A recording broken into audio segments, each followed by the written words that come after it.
Bonjour à toutes et à tous, bienvenue pour ce nouveau temps du Printemps des cités éducatives.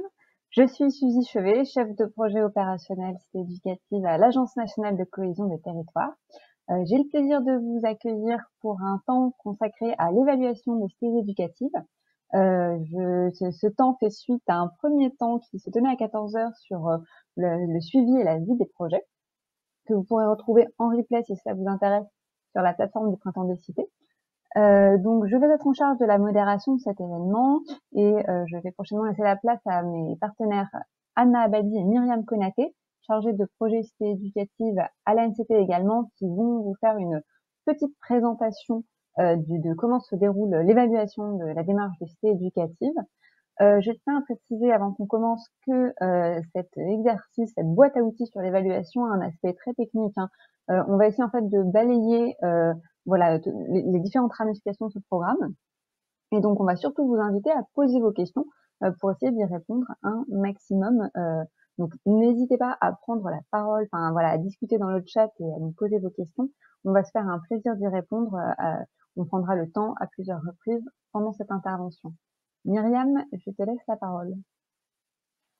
Merci Suzy.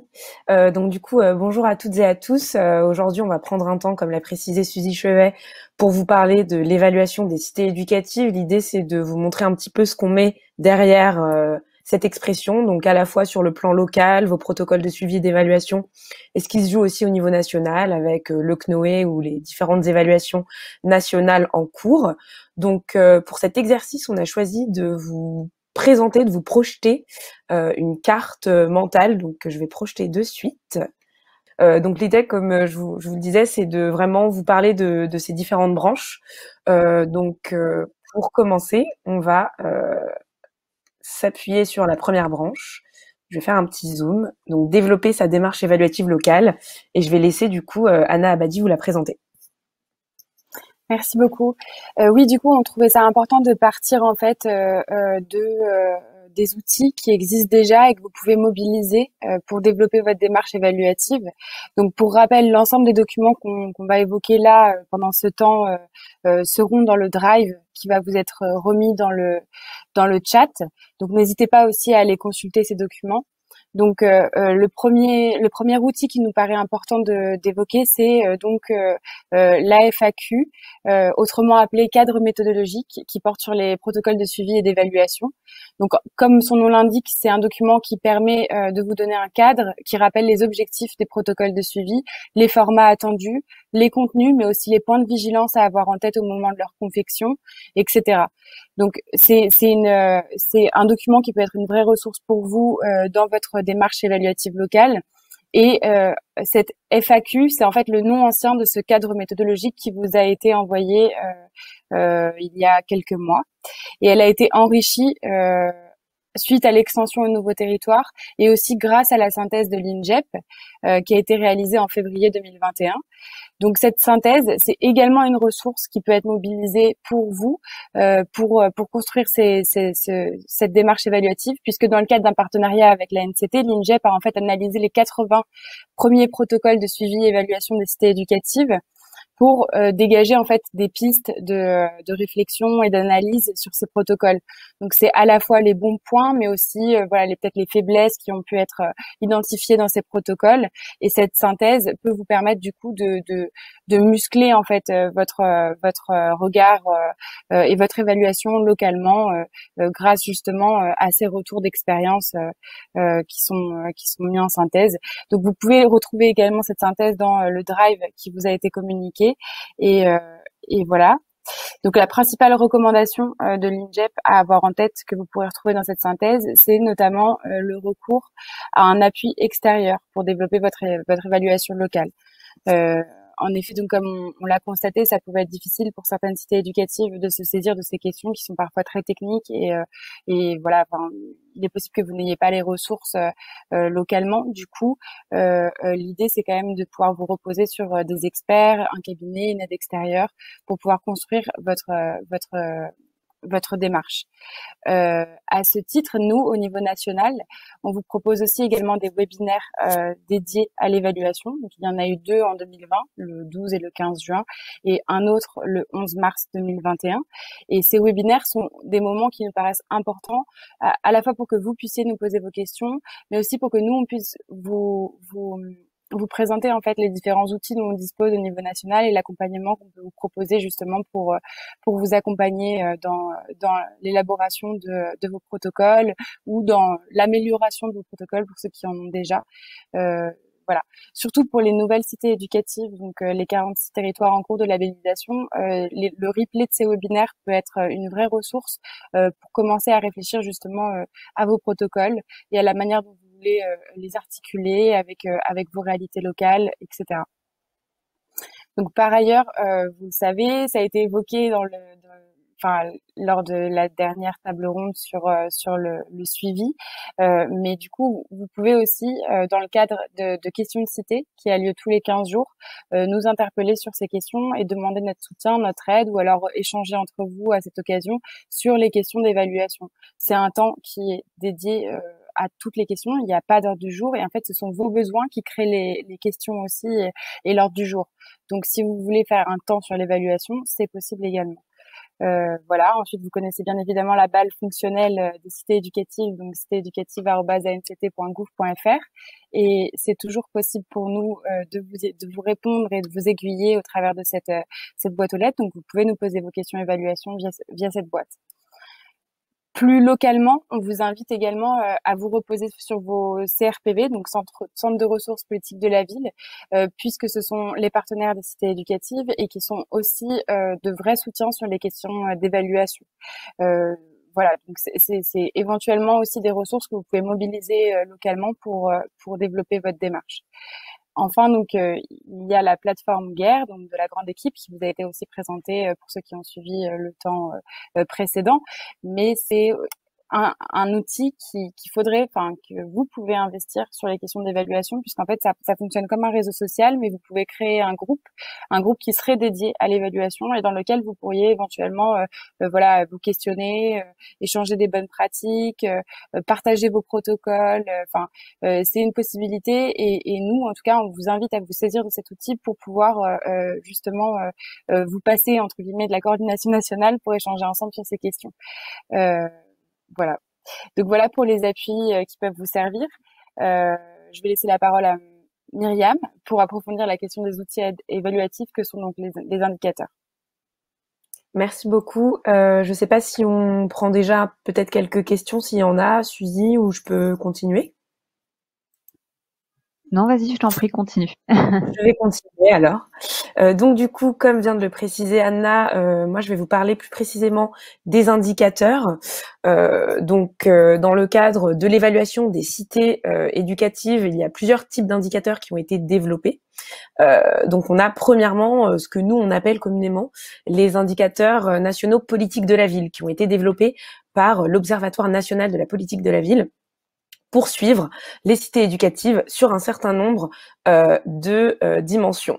Donc c'est des indicateurs qui permettent un petit peu d'avoir une photographie, un contexte des cités éducatives, que ça soit sur le plan démographique, socio-économique. Donc je vous les ai présentés, listés sur la branche de ces indicateurs. Donc le premier indicateur qu'on a choisi d'avoir, c'est la part des moins de 25 ans dans la population. Ensuite, on a la part des 16-25 ans non scolarisés et sans emploi, donc ce qu'on appelle aussi communément les NEET. On a également un indicateur sur la part des étrangers dans la population, la part de familles monoparentales, le taux d'emploi des femmes, l'écart entre le taux d'activité des hommes et celui des femmes âgées de 15 à 64 ans, et la part des moins de 26 ans au sein des demandeurs d'emploi résidant en QPV.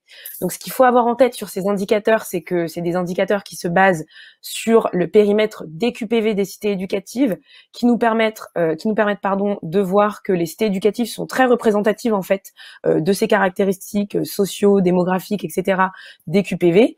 Et puis surtout, c'est des indicateurs que vous pouvez saisir pour avoir un petit peu une idée un peu plus fine de ce qui se passe sur votre territoire, mais en aucun aucun cas, ce ne sont des indicateurs qui vous permettent de rentrer en détail sur vos protocoles de suivi et d'évaluation. Je vous en parlerai un petit peu juste après, mais l'idée, c'est aussi pour vous de pouvoir développer des indicateurs locaux qui seront peut-être plus intéressants pour rentrer en détail sur certaines dimensions thématiques, notamment de vos protocoles de suivi et d'évaluation. Une dernière petite information, ces indicateurs ont un petit peu évolué entre l'année dernière et cette année suite à des réformes avec la CAF, etc. On a des indicateurs qu'on ne pouvait plus calculer d'une année à l'autre. Donc voilà, je le précise pour les cités éducatives qui font partie de la première vague. Si jamais vous aviez pris connaissance de ces indicateurs et qu'il y en a certains que vous ne retrouvez pas, ne vous inquiétez pas, on les a pas fait disparaître, on s'est juste adapté dans le cadre de ces quelques réformes. On a ensuite du coup des indicateurs nationaux qu'on appelle éducation nationale qui sont développés par la DEP et qui sont disponibles sous l'onglet APAE. Et donc ça, du coup, c'est des indicateurs que vous allez pouvoir retrouver. La liste de tous ces indicateurs est disponible sur le Drive qui vous a été communiqué dans le chat. Et là, pour le coup, on est vraiment sur des indicateurs scolaires, mais également des indicateurs en termes d'effectifs, en termes de, entre guillemets, ce qu'on va appeler la bonne santé d'un établissement. Est-ce qu'on est sur un établissement où des professeurs restent assez longtemps d'une année à l'autre, sur quel type de dispositif on a peut-être des CPE supplémentaires mobilisés. Enfin, ça vous permet vraiment d'avoir une vision assez précise de ce qui se passe dans les établissements du secondaire et du primaire. Et ce sont des indicateurs qui sont disponibles dans le cadre du coup du collège chef de file, qui sont à la disposition des personnels éducation nationale.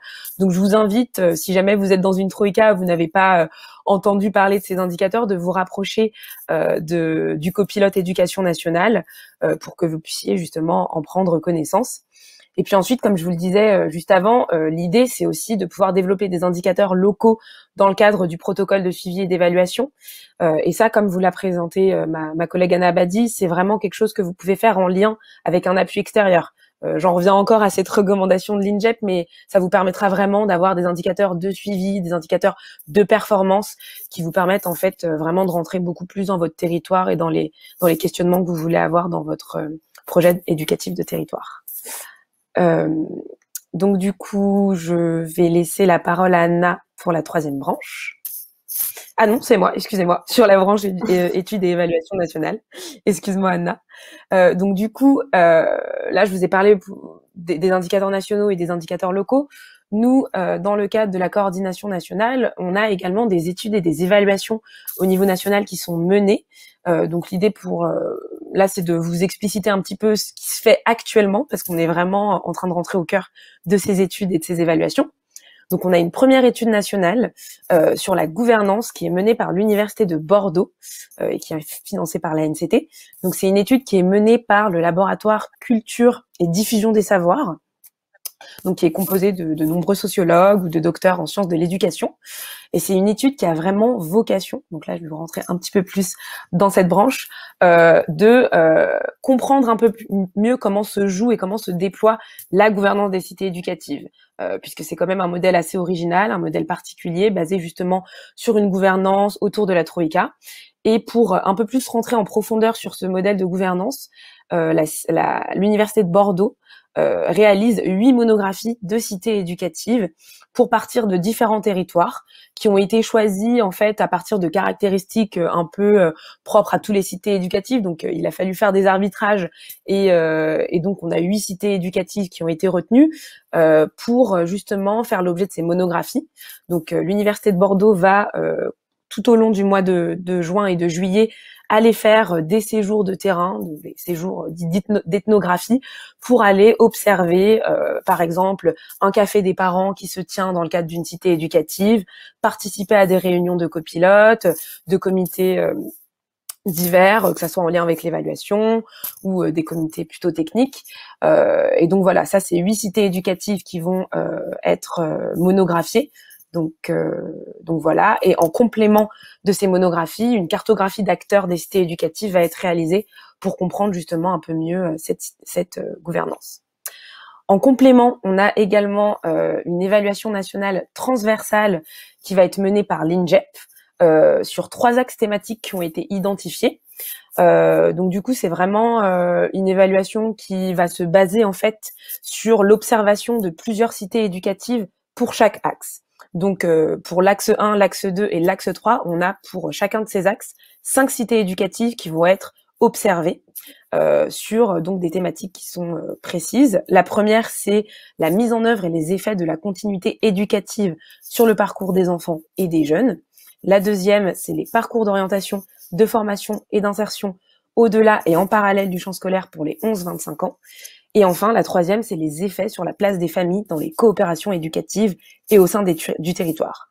Donc pour cette évaluation, le calendrier est un petit peu différent, ça commencera plutôt à partir de septembre, mais l'INJEP est actuellement en ordre de marche pour justement choisir les différents cabinets ou laboratoires de recherche qui mèneront ces études sur les territoires.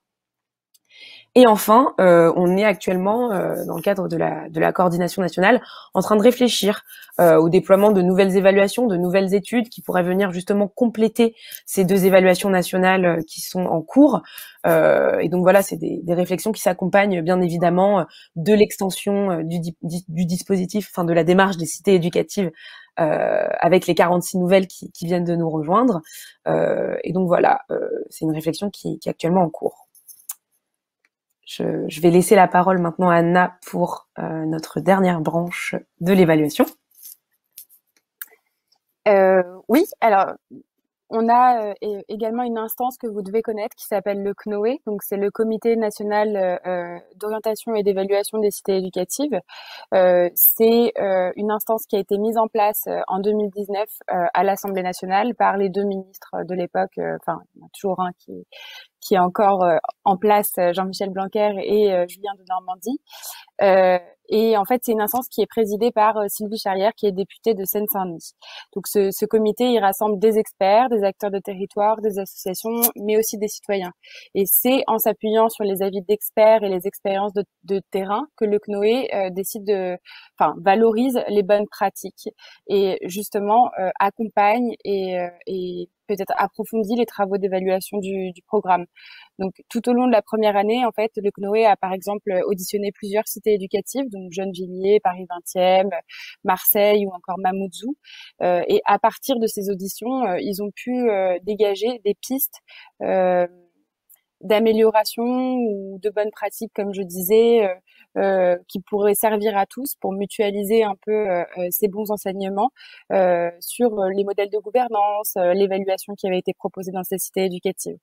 Donc c'est en s'appuyant sur ces auditions et sur ces enquêtes que le CNOE a pu rendre un avis. Donc si vous n'en avez pas pris connaissance encore, il est dans le drive qu'on vous a envoyé dans le chat, ou alors il est aussi sur notre site internet Cité éducative. Et en fait c'est un avis qui portait principalement sur les cités éducatives face à la crise sanitaire et comment ça avait pu conforter justement les modèles de gouvernance de chacune des cités et que la réactivité en fait de chacun des acteurs avait été accrue par le modèle cité éducative face aux risques sanitaires. Cette année, le CNOE a également rédigé son premier rapport qui a été remis à la ministre ce mois-ci. Il sera rendu public effectivement dans les mois qui viennent. Et dans le cadre de ce rapport, le CNOE a également formulé une vingtaine de recommandations. Donc ça va du très général au particulier et notamment reprend la recommandation de l'INJEP dont on vous parlait tout à l'heure, qui est celle de recourir pour l'évaluation à un appui extérieur pour justement professionnaliser en fait aussi l'approche de l'évaluation sur votre territoire. Voilà, donc les recommandations, les avis ou encore le rapport du CNOE, c'est des ressources que nous, on vous encourage à consulter, ne serait-ce que pour avoir une vue d'ensemble de ce qui est fait aussi au niveau national sur les questions d'évaluation, mais aussi pour pouvoir vous inspirer en fait de ce qui va être valorisé comme bonne pratique dans certains territoires, etc. Donc voilà, donc maintenant si vous avez des questions, on est disponible pour y répondre, c'est le but de notre échange, donc n'hésitez pas. Voilà, on voit vos questions, donc on vous écoute. Alors, dans les questions, j'ai alors une réflexion notamment sur la question des indicateurs avec le problème avec APAE, notamment c'est que cela ne concerne qu'un seul établissement et pas l'ensemble des établissements de la cité éducative. Myriam, est-ce que tu veux répondre à ça ou on charge? Alors, au niveau des indicateurs APAE, dans tous les cas, vous avez accès normalement, que vous soyez cité éducative ou pas, à des indicateurs sur votre établissement scolaire. Après, je préfère pas trop m'avancer, mais il me semble que l'établissement scolaire qui aura accès à l'onglet cité éducative, c'est le collège chef de file. Donc, je ne sais pas trop Ouais, si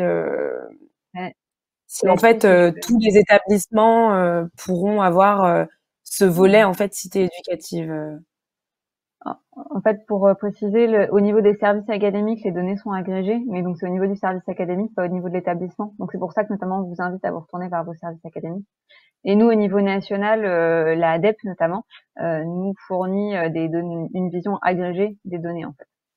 Donc, ce qui fait que par contre, vous ne l'avez pas. Effectivement, ça, vous n'avez pas la visibilité sur l'ensemble du territoire. Après, ça peut se justifier par beaucoup de raisons, hein, aussi sur des données qui peuvent parfois être assez sensibles quand même. Donc voilà, ce qui explique. Euh, euh, Deuxième question, quelles sont les cités éducatives qui seront évaluées? Alors, je pense que cette question renvoie à l'INJEP et à Bordeaux, aux deux études qui sont menées.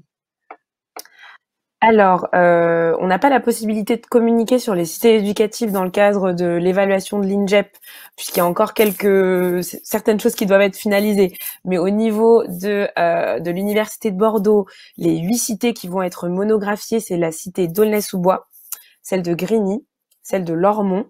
On est sur un cas un peu particulier. On est sur les 3 cités éducatives de la ville de Marseille. On a également la cité éducative de Montbéliard-Bétoncourt. Celle de Toulouse, celle de Vaux-en-Velin et celle de Valenciennes-en-Zin. Et donc, pour préciser, les cités éducatives qui seront évaluées dans le cadre de l'INJEP ne sont pas les mêmes cités éducatives. On ne double pas une cité éducative de 2 évaluations nationales. Merci beaucoup, Myriam. Alors, on a beaucoup d'échanges dans le chat sur qui a accès ou non à APAE. Donc, voilà, c'est vrai que là-dessus, il y a aussi eu, dans mes souvenirs, parfois un petit problème de visibilité de comment ça se passe pour trouver le tableau. Il s'avère que nous-mêmes, nous n'avons pas accès à APAE, parce que nous ne sommes pas des personnels de l'éducation nationale, donc nous, on a uniquement les données qui nous sont transmises. Donc voilà, donc ça, il faut vraiment pas hésiter à revenir vers vos services académiques sur ce sujet-là. Si vous n'avez pas accès aux données, alors vous devriez, voilà, s'il y a une difficulté sur ce point-là.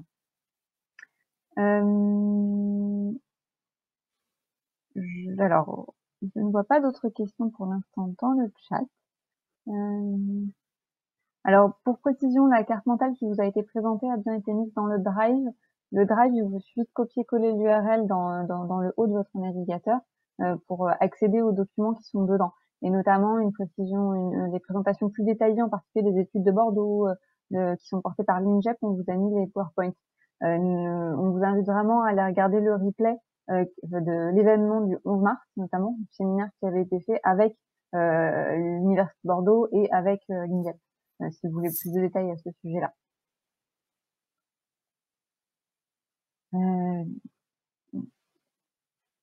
Alors, pas d'autres questions. On vous invite vraiment à y aller. Il faut pas avoir peur de poser des questions. Voilà, on va essayer de répondre au maximum. Bon. Eh bien, écoutez, on va espérer que c'était donc relativement clair sur cette présentation. Il faut garder en tête donc il y aura un replay disponible de cette présentation, donc n'hésitez pas si vous avez besoin sur vos territoires que certains acteurs soient sensibilisés, on va dire, à ce sujet. N'hésitez pas donc, à utiliser ce replay. Ah, pour les données politiques de la ville, est-ce que les préfectures peuvent nous communiquer ces chiffres? Alors, sur les indicateurs petits de la ville, Alors, en gros, pour les indicateurs politiques de la ville, on a du coup des données qui sont en fait nationales, donc sur lesquelles en fait vous aurez pas vous une vision sur votre territoire. Il me semble que vous avez quand même accès à quelques données. Tu peux m'arrêter si je me trompe, Anna, mais il y a quelques données un peu fiches d'identité, cité éducative qui sont sur le site de Sigville, et donc vous pouvez justement avoir des informations sur sur le périmètre de votre cité éducative. Mais sinon, comme je vous disais, c'est vraiment des indicateurs nationaux où nous, ça nous permet d'avoir un petit peu d'informations sur plusieurs dimensions au niveau des cités éducatives. On n'est pas sur, enfin c'est à distinguer en fait d'indicateurs locaux que vous pouvez développer et avoir sur votre territoire. Puis on vous invite à vous rapprocher de l'ONPV et de tous les éléments quand même qui sont produits par l'ONPV, parce que c'est vraiment à ce niveau-là aussi que sont récupérées une grande partie des données. Alors, on nous pose la question également de savoir si on a une fourchette de prix pour les AMO quand elles sont assurées par une entité extérieure. Alors ça, c'est une question assez difficile. C'est très variable. On va pour le coup, en fait, ça va vraiment dépendre de l'AMO que vous allez faire porter. C'est-à-dire que si on est juste sur, par exemple, un soutien dans la formalisation de quelques grandes questions évaluatives, de façon, voilà, enfin, avoir vraiment des questions qui soient pertinentes, et peut-être le développement de quelques outils de suivi, c'est pas la même chose que si vous allez prendre un accompagnement. Voilà, donc on peut aller du simple au doux, c'est-à-dire qu'on peut partir de quelque chose qui va être autour de, on va dire 4-5 000 euros, pour aller sur quelque chose qui peut être sur du 20-30 000 euros. Ça va aussi dépendre de la durée. Mais c'est vrai qu'il y a des financements, et les financements, notamment les crédits spécifiques dans le cadre des cités éducatives, peuvent en partie servir à financer l'accompagnement, notamment dans l'évaluation, parce que ça, c'est vraiment essentiel. On est sur, en plus, quand même, avec les cités éducatives, une démarche qui est propre à chaque territoire.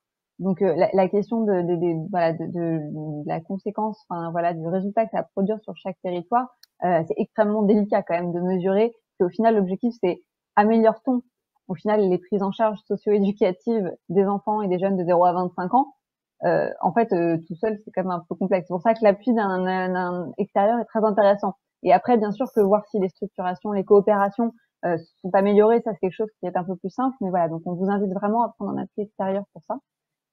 Et des AMO. Donc après, il y a plusieurs systèmes aussi, hein. On peut être sur, il y a des cités éducatifs qui ont choisi des AMO parfois, ou des soutiens dans l'évaluation qui, comme je disais, sont, voilà, construire quelques outils, quelques indicateurs, les questions évaluatives. Il y en a d'autres, c'est vraiment ce qu'on dit, comme on dit, l'accompagnement itinéré. En fait, qui va même accompagner les comités de pilotage parfois aussi. Donc là, enfin, on est quasiment dans l'accompagnement. Donc voilà, avec toutes ces nuances.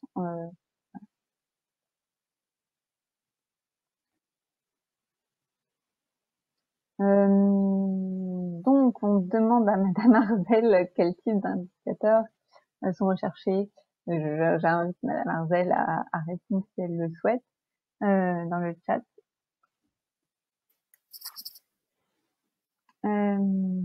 Et merci Vous Madame trouverez Arzel. d'ailleurs aussi des éléments de réponse dans la synthèse de l'INJEP qui en fait fait assez bien la distinction entre les différents indicateurs que vous pouvez mobiliser sur votre protocole de suivi et d'évaluation. Ça va d'indicateurs quantitatifs, qualitatifs, de suivi, de performance. Enfin, il y a vraiment des nuances assez importantes, et ça pour le coup les appuis extérieurs, cabinets d'études, laboratoires de recherche, ils ont cette boîte à outils d'indicateurs, on va dire.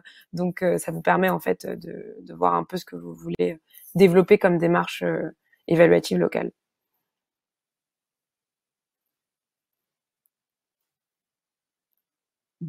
Donc, pour l'instant, pas d'autres questions dans le chat.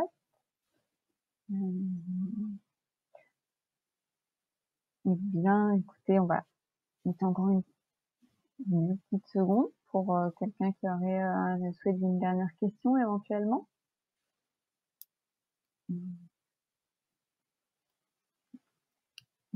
Eh bien, je pense que voilà, je regarde, j'attends un petit peu sur le chat. Je pense qu'on va pouvoir terminer la session ici. Nous vous remercions vraiment pour votre écoute. On espère que ça a pu renseigner un certain nombre de personnes, éclairer un petit peu sur voilà ce qui se passe. N'oubliez pas On a une boîte aux lettres fonctionnelle, donc citééducative@anct.gouv.fr, qu'on partage avec la DGESCO d'ailleurs. Donc si vous avez des messages qui concernent également l'éducation nationale, n'hésitez pas. Surtout, on sera attentif à leur faire remonter et puis ils regardent régulièrement. Donc voilà. Donc on va vous souhaiter une très bonne fin de journée et puis on vous retrouve pour la suite des événements à partir de demain. Merci beaucoup. Merci. Au revoir.